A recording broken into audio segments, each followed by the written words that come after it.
Welcome to this edition of the Million Dollar Mastermind podcast. This is where we pick the brains of high achievers from all walks of life and get their hard-earned, real-world insights on winning. I'm your host, Larry Weidel. What did you do when you did not have the resource, did not have the funds? You're at the guerrilla marketing stage. And we dug in. We really got after it. What does that mean? You know, we started the company with about $250,000, which again, being in a privileged position to be there. And we've always been safe with the way we approached business until we weren't, right? We took a gamble and we said, hey, let's go ask for help.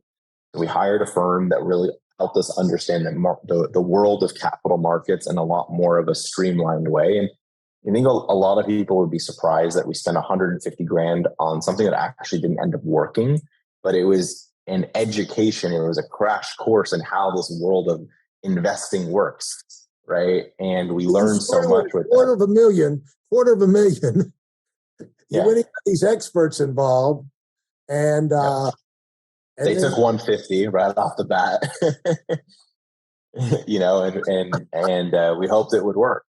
Yeah. And it didn't work, but what we did is we learned a lot of that experience about what not to do and how and what to do. So, how many is we here? You keep saying we. How many is we? Our founding team is 4 people, and today we're a little over 30. Okay. So you had 4 people jumped in there together, and so you could share the blame when you blew through 150,000. we got close, Rob. We got close many times. If you lived through that, it didn't. You still had your friendships intact. You're doing well. But what was the main thing you learned from that? I think at the time it was like, holy shit, we lost $150,000. You know, so like I think the way you view your lessons are so different depending on when you're asked the question. Right. At the time, it was like, holy shit, are we going to die? Like, is this the end of the journey that we all wanted to go down on? You know, well, how do we navigate? I think in retrospect, it was the cheapest lesson we ever had. Right. So it's just about time, but it's sometimes also being optimistic enough to give yourself enough time to succeed. I think sometimes people quit so soon after failure, right? Where we could have easily closed up shop and been like, let's figure something else out.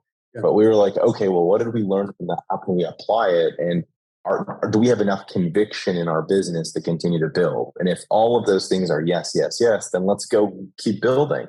You know, 150 lost today is, you know, again, you got to believe it. And this is where the optimism comes in, right? The rallying of the troops, as you mentioned earlier, is easy to give in. It's a lot harder to continue. And so, you know, because the way I looked at it was, you know, you lose $1 million and I got a $20 million lesson that if I keep going, I'm going to turn that into $20 million. And so let's keep going. The other thing people will say is, thank goodness in the early days you kept on going, you didn't give up. And I said, well, part of that was I didn't have General Motors calling with $100,000 a year job offers to bail me out at the time either. You know, I wasn't like necessarily a hot commodity that I could run out there and find something exciting to replace it. So I needed to keep on going, you know, and a lot of times the visual you have in visuals keep you going. But when you had, you knew this was a big market. You were going after controlling the whole short-term rental space, and you had to know that's going to be a big deal. And so that was worth hanging in there for and getting those lessons. And one good thing I can tell you, Sief, always remember this, is whenever you get burned like that, anybody who's going to come behind, because we all have competition, everything, right? It's like anybody who's going to come behind you, they've got to travel all of those steps. They've got to go through. And so that's a running joke we have inside the company. every time, you get one of those, you say, well, that one's behind me, and the guys who want to come get me, okay, well, hope you don't fall in the hole and stay there because we made it through, And so when I'm curious about, let's just say you get 50 how do you value, like you said, 25 million after the first, 50 million the second year? What's the capacity of taking in new money? I guess it's fluid all the time. New money comes in, then you can go buy new properties and things like that. So there's really no limit. Like one thing that happens like in these ETFs that are, the electronic fund transfer things that that are the new mutual fund type thing, And Kathy Woods she was a top performer and everything, and now she's, all of her portfolio is dog food now because of the innovative type interest rates. Tech is going nowhere. And so the thing is that what really killed her was everybody wanted to jump on the bandwagon about 2 years ago, and they were accumulating like tens of billions of dollars in a couple month period of time. And the thing in that world, you have to spend it. You have to go buy something. And she had to buy stuff that she wouldn't have bought at that price and everything, And so a lot of it's self-inflicted. But in your world, how tight are the controls? Can you sit on it and be a little bit more selective about waiting for the good properties to come?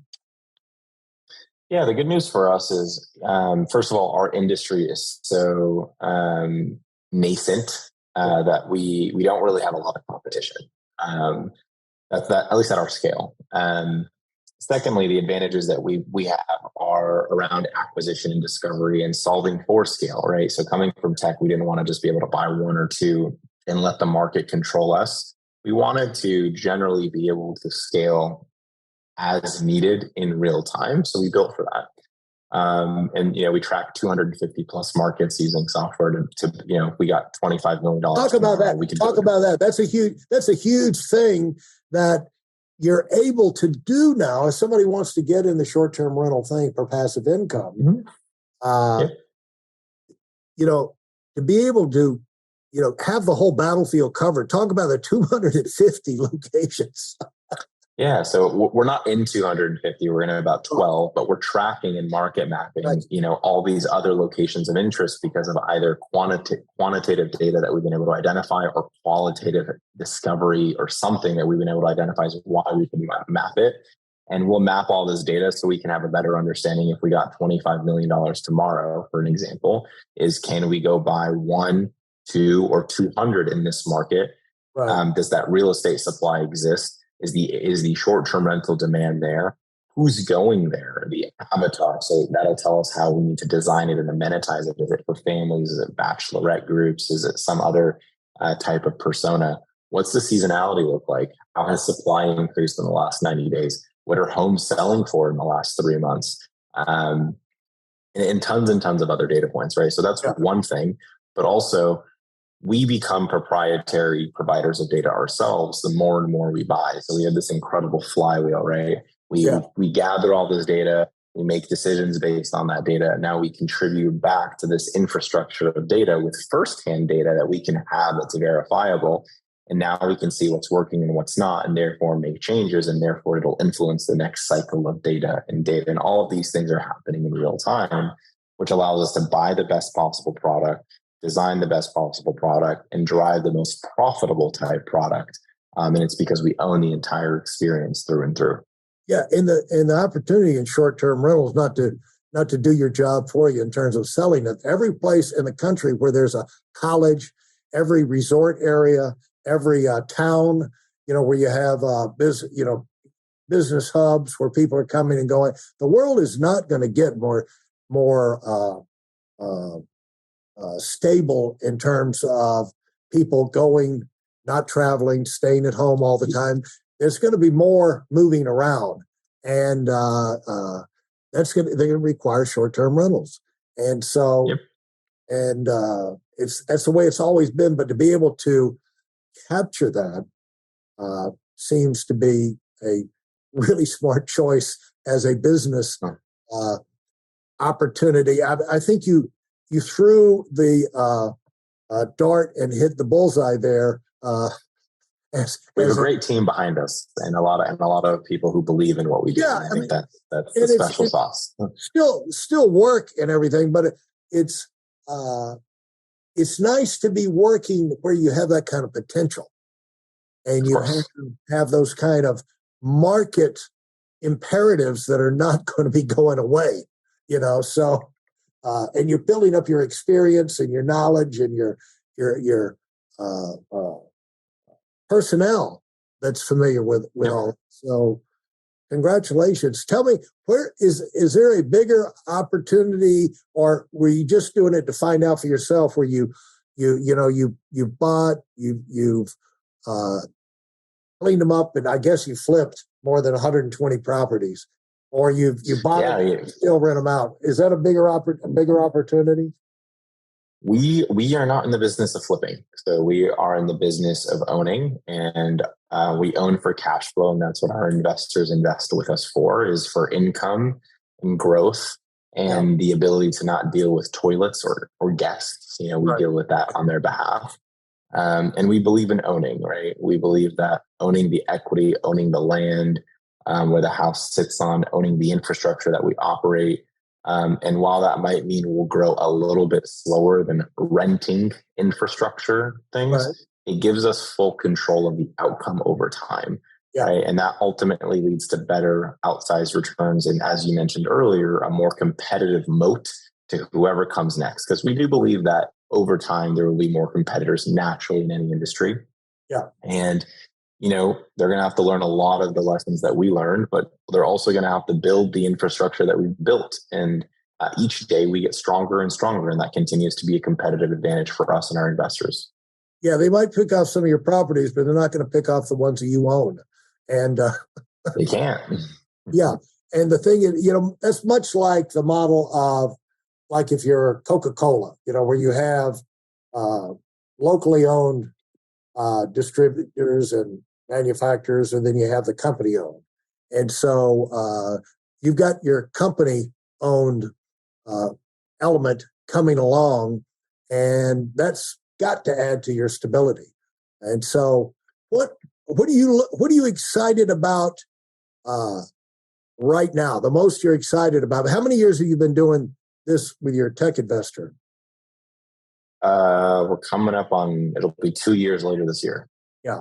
Well, you got 3 years before your restless spirit kicks in, as far as I got enough time. you got enough time. You've got time to do things before your next thing comes along. So what's on the horizon that you're most excited about right now? I think we're just most excited about proving that this is the next emerging asset class, right? I think we've been incredibly quiet with what we do, actually doing deals and putting out numbers and generating revenue and sending out distributions to investors. And I think a lot of people are super loud in the space with, hey, we've done this really pretty shiny thing, but they haven't built anything of value yet. And I think we've spent the last 2 years doing so. And I think we're starting to see institutions and serious retail capital really look at us and be like, wow, okay, it's hard to ignore that this is going to be an asset class of the future. I think we're going to see the way that people are shifting in mobility and travel. I think we're going to be at an opportunity to maximize on that. And the belief in the asset class, I think, is going to be the thing that we're most excited about, because what we do is really, really hard, but it's really, really easy to understand, right? It's really hard to do, but it's really easy to understand. It's easy to understand, but how does the payoff work for people? They put their money in. Do they get dividends? Do they get shares? What do they get? Yeah, exactly. So they get shares of an LLC, and they're owners, direct owners, just like if they owned it themselves. But instead of being an owner in one property, if they were to do it themselves, they're an owner or a part owner in 150 of them. Yeah. We own and operate and do everything as a collective, and then we send them cash to their bank account every quarter based on how things go. And, there's underwriting and a projected hold and all those types of things and tax benefits, just like you owned it yourself. Right. Fantastic. Well, it is a complicated world, but it is a huge opportunity. and to be able to take that complication out for people, you're lowering the barrier for entry into, for millions of other people to be able to participate in this kind of growth. And it's an exciting idea. So well done. And I wish you the best. Thank you so much, Larry. Yeah, appreciate it. Wish you the best. And let's stay in touch. And I can find out what your next phase is, how you've done your next phases. And any last final word you'd like to leave our audience with? I think a big part of this conversation we talked about was a lot about taking risks at the right time and just understanding people. And to anyone listening, I think if you're applying this to your career, to an entrepreneurial journey, to an investment, I encourage you guys to take the risk and jump where you feel comfortable. And more importantly, just if you feel like you're doing business with a good person, oftentimes that's half the battle. Or if you're following a leader that's a good person, half the battle.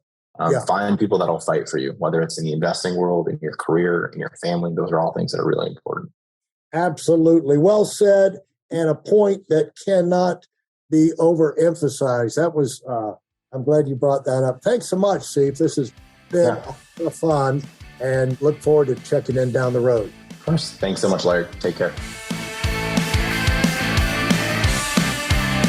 Thanks for listening to the Million Dollar Mastermind. If you felt there were any valuable takeaways from this episode, please take a minute and leave us a 5-star review.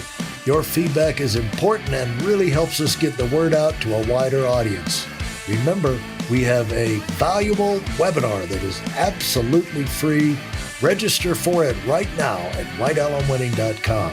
Thanks for listening.